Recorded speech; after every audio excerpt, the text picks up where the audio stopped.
fruit falling from a diseased tree. So, how do we defeat this conspiracy? Robert Welch, in the Blue Book of 1958, gives us this profound statement.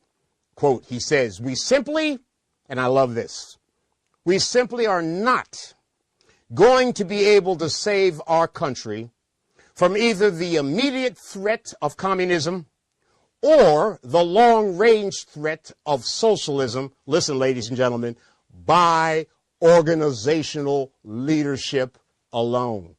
Ponder that for a second.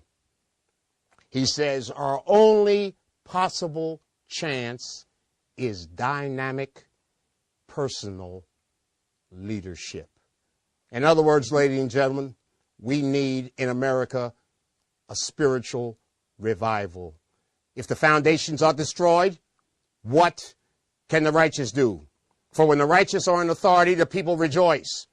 But when the wicked bear rule, the people mourn. We need a restoration of decency. We need a revival of morality.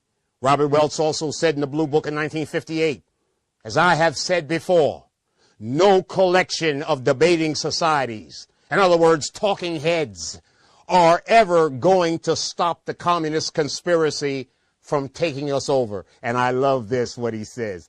He says, and I have no intention of adding another frustrated group to their number. He says, we mean business every step of the way. He's my kind of brother. He says, we're not out here playing. We're not out here playing tiddlywinks or footsies. We mean business every step of the way, because we're not going to win this spiritual war by debating and having dialogues and trying to cozy up with the enemy. We have no intention of adding the John Birch Society as another frustrated debating society. We mean business every step of the way. He says there's simply no chance of saving our country unless, and here's the hope, ladies and gentlemen, the John Birch Society acquires enough strength. In 1975, Robert Welch said this, there simply is no chance of saving our country and our people from being enslaved by the communist tools of the conspiratorial insiders unless the John Birch Society acquires enough strength, unless the John Birch Society carries out a sufficient amount of education and creates enough understanding of this greatest contest in history between, listen, ladies and gentlemen, between slavery and freedom. Between slavery and freedom. Between slavery and freedom. Why? To provide the balance of power on the side of the forces for freedom. So in closing, ladies and gentlemen, less government, more responsibility at a personal level, and with God's help, a much better world.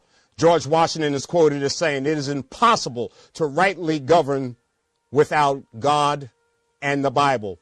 Andrew Jackson said, the Bible is the rock on which this constitutional republic stands. But in June of 2002, the Ninth Circuit Court of Appeals in San Francisco ruled that the Pledge of Allegiance was unconstitutional because it had the words, in God we trust. And I would submit to you, ladies and gentlemen, that it's time for a revival in America. It's time to bring America back to its limited government. It's time to take more personal responsibility. And it's time to get on our knees and with God's help, ask God to help us to have a better world. It's time, ladies and gentlemen, to again link morality and freedom. And in so doing, we will see America once again become the great nation that it always was. God bless you. Thank you.